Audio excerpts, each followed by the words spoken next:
Good evening, everyone. Hopefully, you're having a wonderful day so far. I got a good one for you today.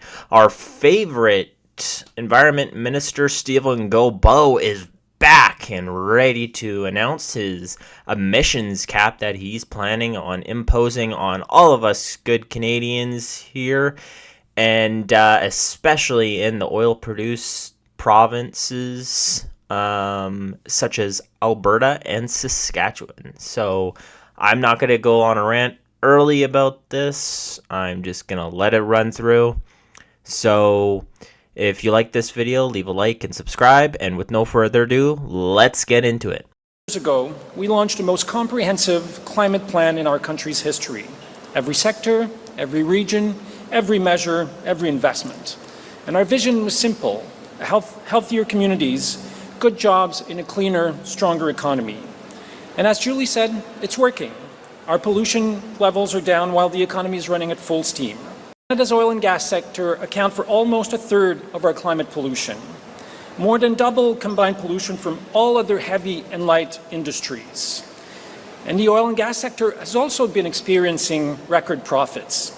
Those profits have grown tenfold since the pandemic, going from $6.6 billion to $66 billion. So we're asking the oil and gas sector to invest their record profits into pollution-cutting projects that can create and keep good jobs. Canadians can be proud of hundreds of thousands of oil and gas workers leading on transformative new technologies. The tools are here to cut pollution, and across the world there is a consensus on the need to transition to a cleaner future. Now is the window of opportunity. And so I'm proud to introduce Canada's draft regulations to cap pollution from the oil and gas sector. Those regulations will help to cut pollution by 35% below 2019 levels, while providing compliance flexibility. In doing so, we will create a cap-and-trade system for the sector. It will reward low-polluting facilities and incentivize higher-polluting facilities to invest. And safe to say, it will also destroy jobs, increase taxes, increase prices. But we're not going to talk about that. It'll all be fine. I'm sure all of these big companies would love to absorb the prices of all this new technology they're going to throw into their production. What this means, it means no matter what happens to production, the pollution level will go down. And let me be clear, this was carefully designed through rigorous consultations. It goes after... So, from what happens later on and for future videos, I want you to remember what he said right there. No matter what happens to production, whether the production of oil and gas increases or whether it decreases because of this legislation, emissions will go down. Pollution, not production. Close analysis on, we've worked closely to develop what is technically feasible for the sector, but also to keep the industry accountable to their own promise that they've committed to be carbon neutral by 2050. And it's also a form of insurance for Canadians that with this policy, we will continue moving towards the achievement of our goals. It's part of a broad suite of measures, including the Canada Growth Fund, industrial pollution pricing, strengthening methane regulations, and new investment tax credits. We look forward to engaging with provinces, Indigenous nation, labour, and other stakeholders, and we aim to finalize these regulations next year. Alors, je suis très fier de présenter le projet de règlement pour plafonner les émissions.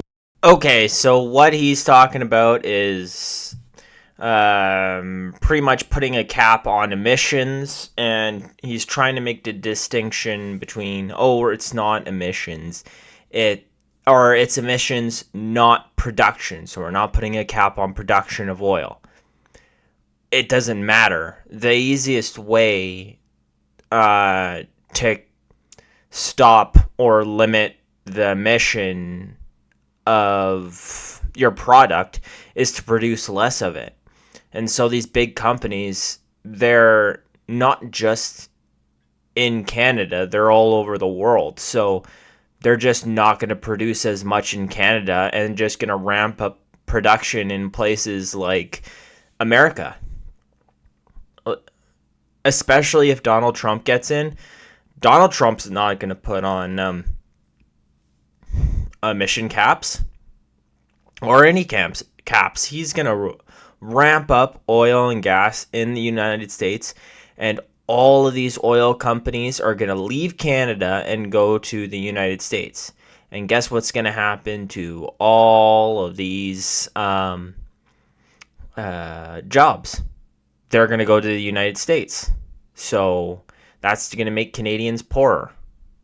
But don't let me just try to convince you. So from Bloomberg, they agree with me also. So they say the oil and gas industry itself has been promoting carbon capture and storage as they are reducing emissions while still increasing production.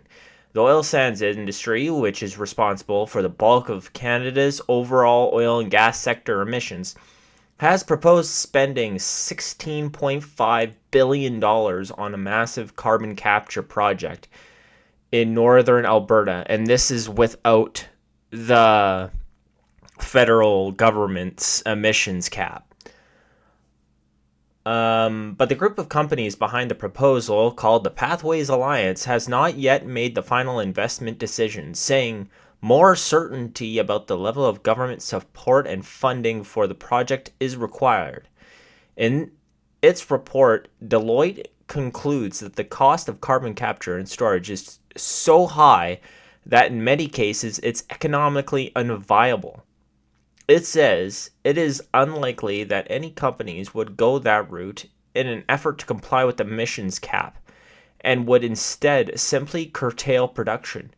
It is important to note that once implemented, the investments of CCS is irreversible, the report states. However, production curtailment can be reversed.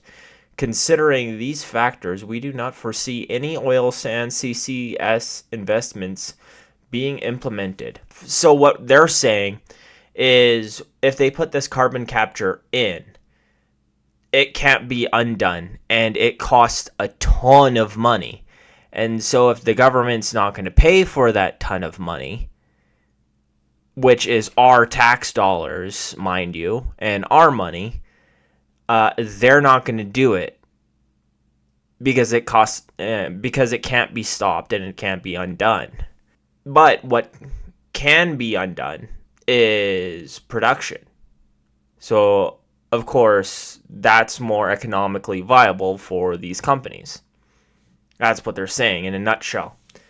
The Deloitte report concludes a mandatory limit on greenhouse gas emissions from the oil and gas sector that would result in decreasing production, job losses, and investment, as well as significant decline in GDP in Alberta and the rest of Canada. The mining, refinery, products and utilities sector will also experience a decrease in real output in the event of an emissions cap, Deloitte says, due to their proximity to the oil and gas sector. Alberta's oil production in 2030 would be 10% lower with a cap than without one, the Deloitte report suggests, and its natural gas production would be 16% lower. The cap would also mean decrease in fossil fuel production in BC, Saskatchewan, and Newfoundland. And guess what we use for heating in Alberta? Natural gas. And last year for heating, we had brownouts. Or we almost had brownouts. We can't take 16% less natural gas production, or else some people are going to freeze during the winter, especially with the increase in people immigrating to Alberta. So I don't think Guilbeault knows what he's talking about, and if he does, then he's ignorant. So, or he's at least ignoring what's going to happen to the oil producing provinces. Anyways, let's get back to the video, to the question and answer portion. Thanks very much. Davis Legree, iPolitics. Mr. Guilbeault, These are just draft regulations at the end of the day, and your government is operating in an increasingly tenuous minority parliament, and ECCC has a tendency to be delayed in its policy rollout. I'm wondering, considering all that, how confident are you that this cap will actually ever see the light of day? I think I would rephrase your part of your question. These are not just draft regulations. Look around the world. No other major oil and gas producer is doing what we're doing. The United States, the United Kingdom, Norway, the Gulf states. We're the only large oil and gas producer in the world to do this. And in terms of, we needed to get this right. And it's important to do the consultations and to do the technical work that both Jonathan and Randy have referred to show that what we're asking the sector to do is technically feasible in terms of emission reduction. We can turn this around quickly. I mean, we've actually, if you look at the clean fuel regulations, it took more than 5 years to adopt this regulation. We're now down to about 2.5 years to 2.5 years to adopt our regulation. But as I said, we will be ready in 2025 to present the final regulations. And just as a follow-up, I'm not sure if you. So at least we could all be comfortable that they'll only be ready to draft legislation in 2025.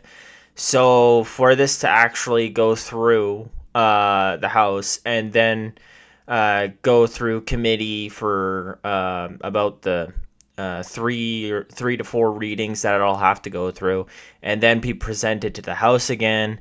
The Liberals will probably be out, and then the legislation won't even see the light of day. Hopefully, as long as it's not fast-tracked. So, on the unfortunate event that the Liberals do stay in power, then, oh dear, this is going to go very poorly for the oil and gas sector.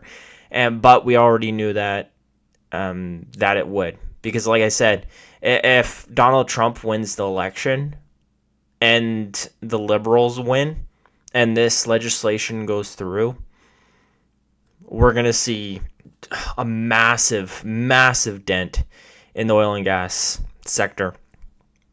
I even anticipate some Canadian companies might just go to the U.S.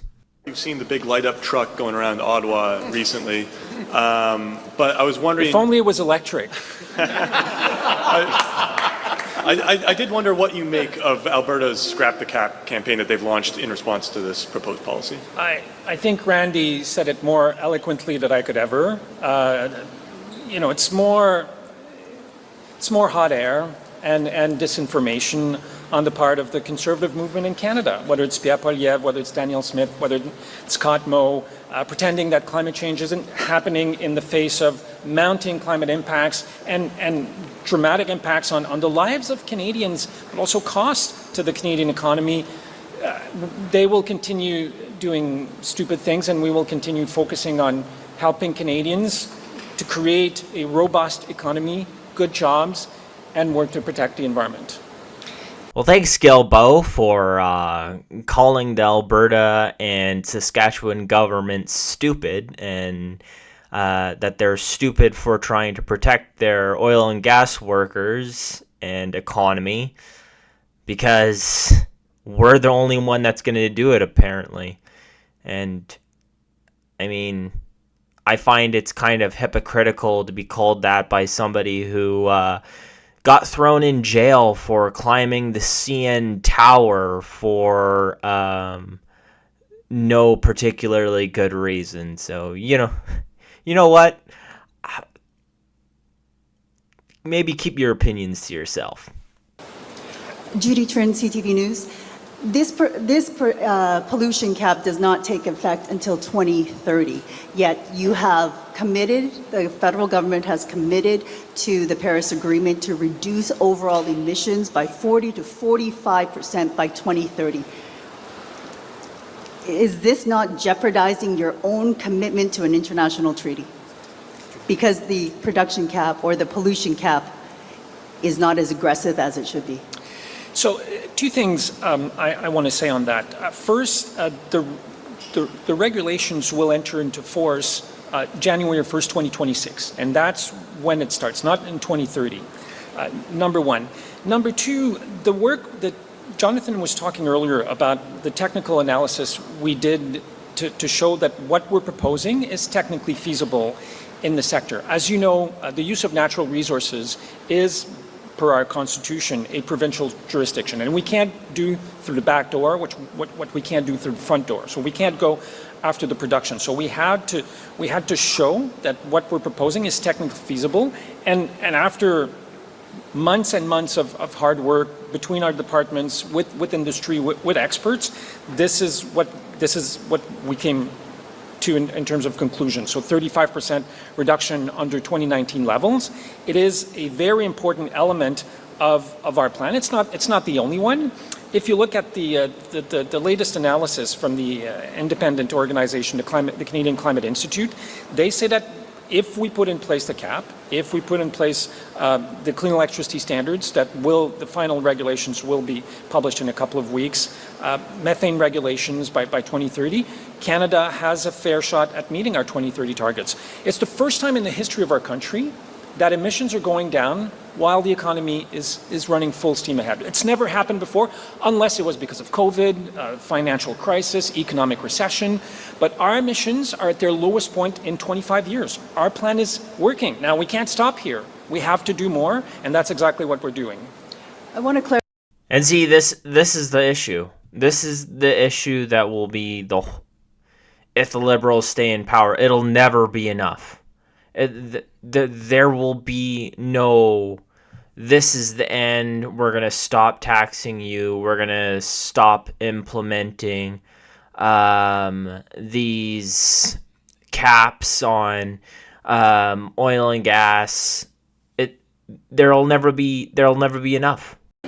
One addition, look, the oil and gas sector represents 31% of Canada's emissions. Canada cannot achieve its climate targets of 40 to 45% reductions if the oil and gas sector does not make a contribution, in the same way that we expect the transportation sector, in the same way that we expect heavy industry, in the same way that we expect the building sector. This will actually ensure that the oil and gas sector makes a contribution to the achievement of the 40 to 45% reductions in 2030. And it is done on the basis, as Stephen said, of technical feasibility. At the end of the day, as I said in my remarks, there are really two major areas where we expect to see large-scale reductions. One is 75% methane reduction, which the technology will have to be implemented such that we've achieved that by 2030, and that technology is well understood and it's actually not that expensive.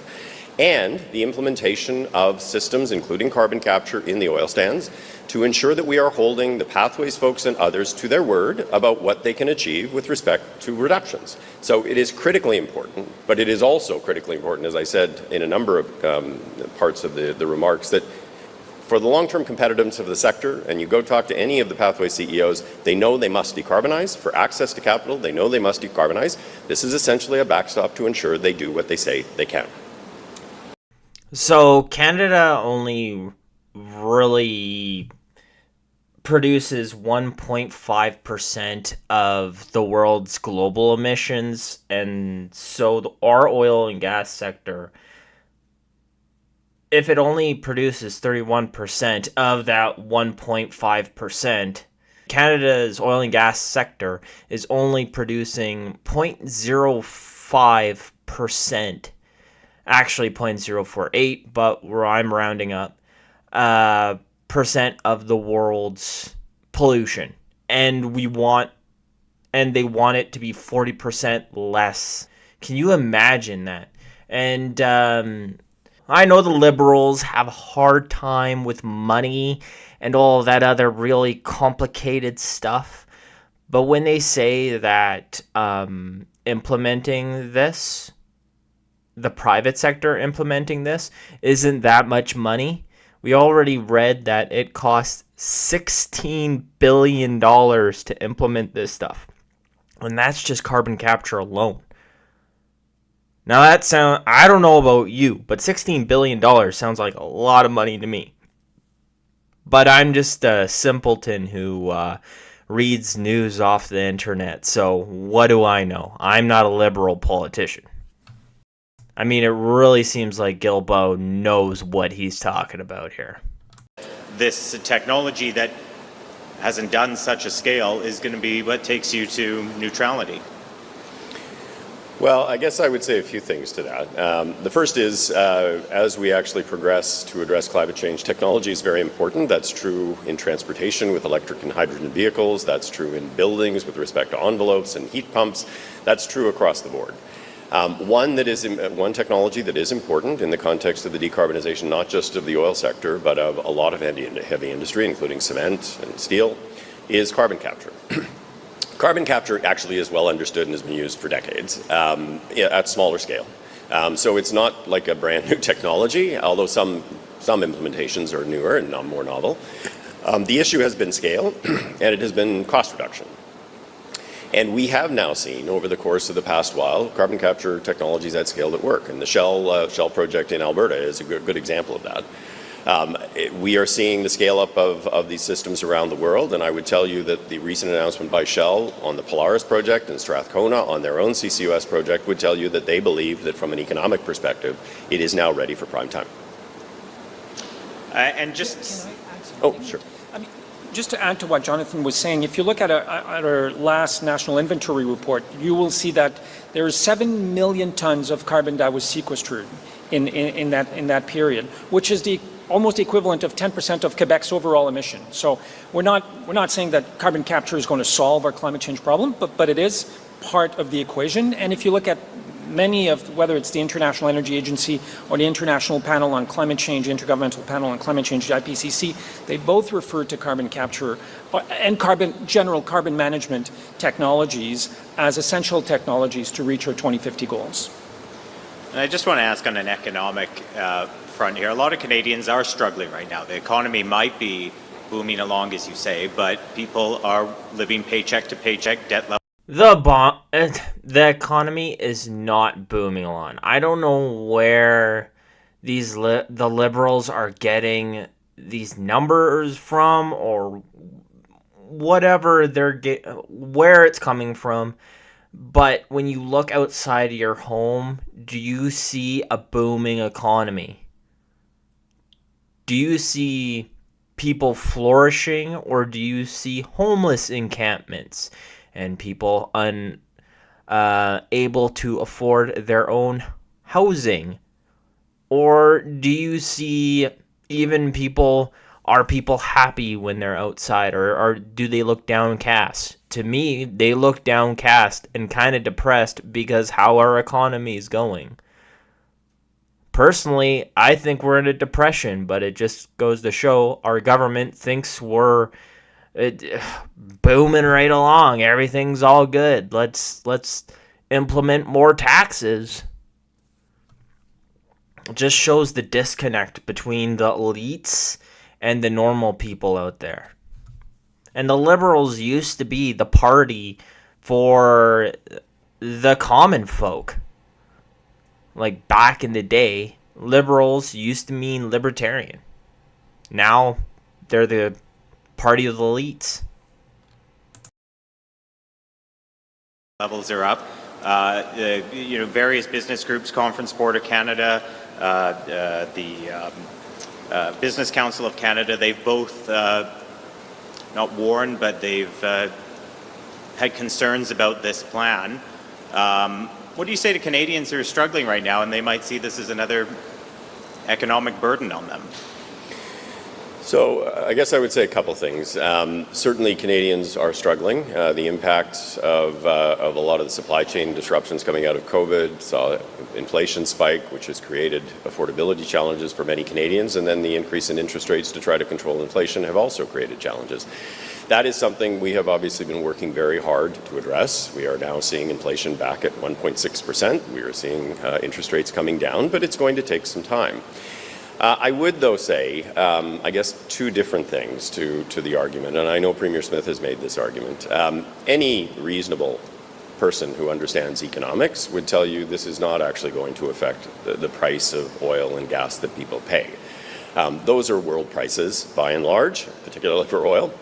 And if you go and talk to an economist like Trevor Toombs, he would tell you that assertion is absurd.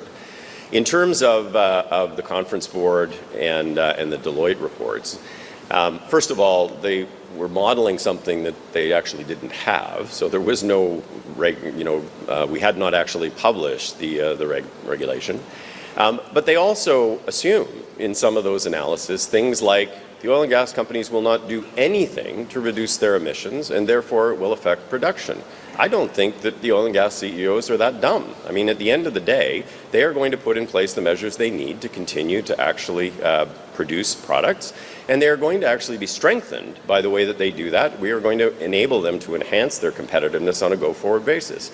So, if I was somebody who was actually a university professor grading some of those reports, they would get a failing grade because they actually are based on just ludicrous assumptions.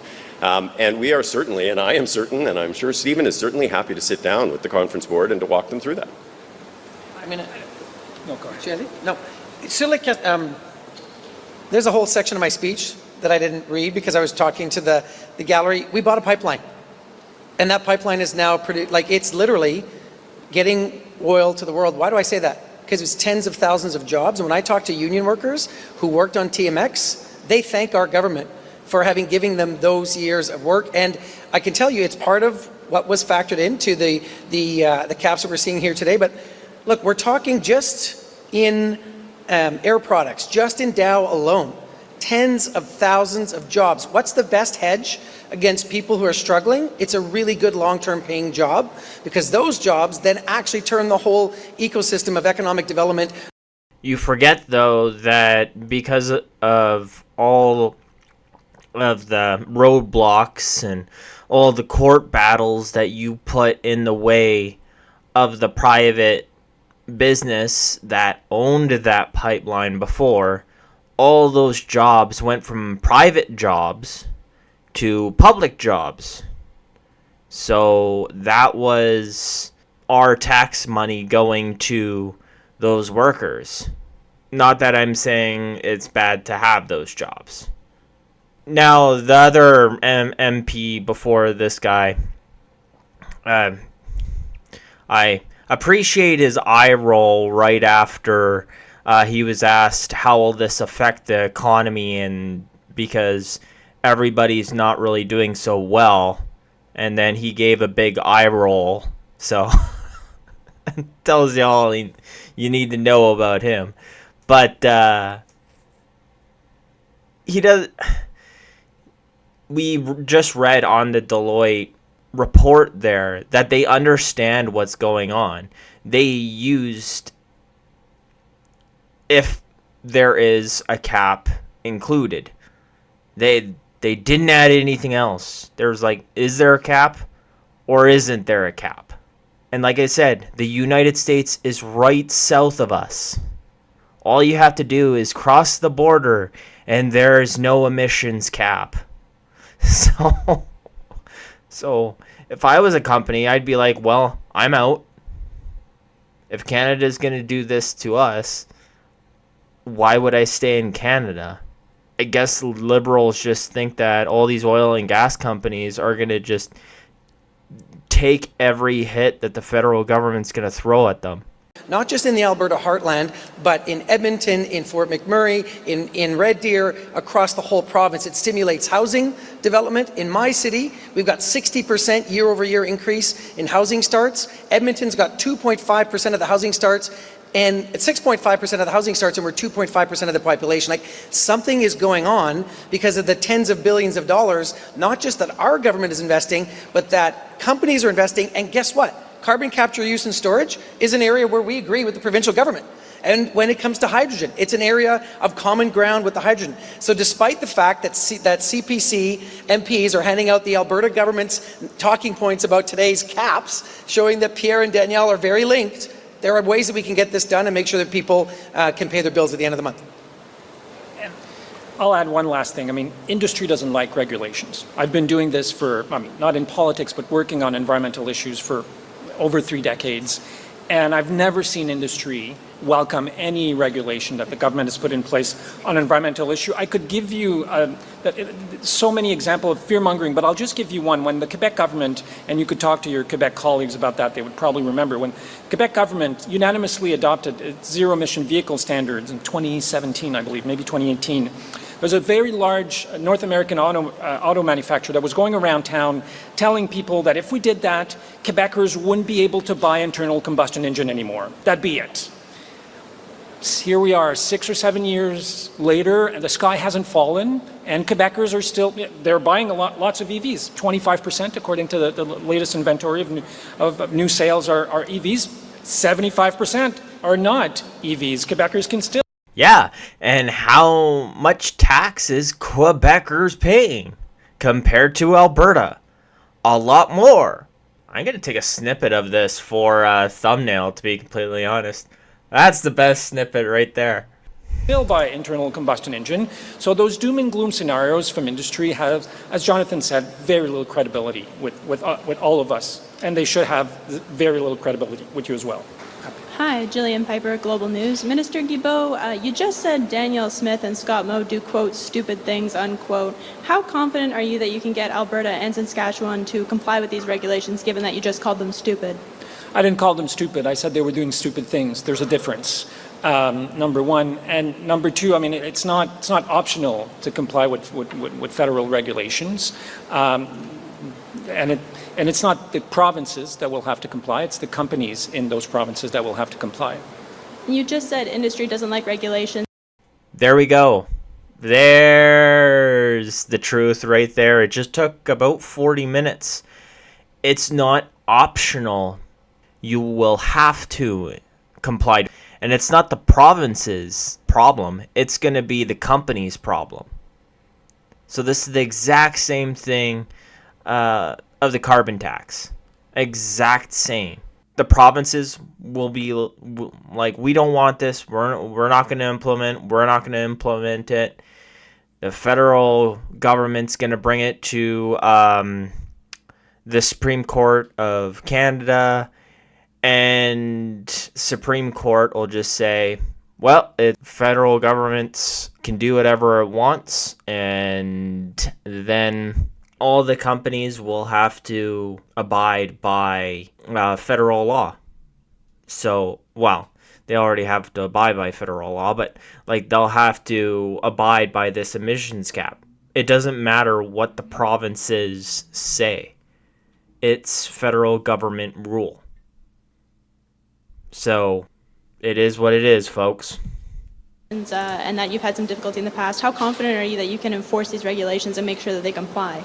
Well, if facing difficulties was a criteria not to do something in our business, I don't know what we would do. Probably not a whole lot. Difficult things are difficult, and fighting climate change is difficult, and it takes political courage. And I'm proud to be part of a group of people who believe strongly that we need to do that for the future of our kids and grandkids, for the future of jobs, for the future of the economy. This is the right thing to do. And just one quick thing. I mean, look, back when we put in the methane regulations to require 40% reductions in methane, the industry said we shouldn't do it. At the end of the day, they have accomplished it, and we've actually done it in partnership with the provinces of Saskatchewan and Alberta, who we signed equivalency agreements with. Those have been accomplished. They've been accomplished actually at very low cost. At the end of the day, we are talking about a higher level of methane reduction with technologies that are well understood. We are talking about... Yeah, and how much more do we have to pay for gas now? How much more taxes do we have to pay for electricity? But it comes at no cost. Very little cost. Very little. We aren't seeing an increase in cost in gas or electricity. That's poor people's problems right there. Reducing emissions in the oil sands on the basis of numbers that the Pathway CEOs themselves say they can do and that they say is required to enhance their own overall competitiveness. So, you know, at the end of the day, it's not just us. Industry knows they need to move, and history would tell you on the basis of the methane regs that the provinces will comply, and in fact, they actually may collaborate and do it themselves. Boris Pro, Le Devoir, Monsieur Guilbeault, Now, it's the same thing as the carbon tax, the provinces won't comply. They will have to comply. They know that the provinces will complain and they'll fight and struggle, but in the end, the federal government's going to come out on top because they already have. Because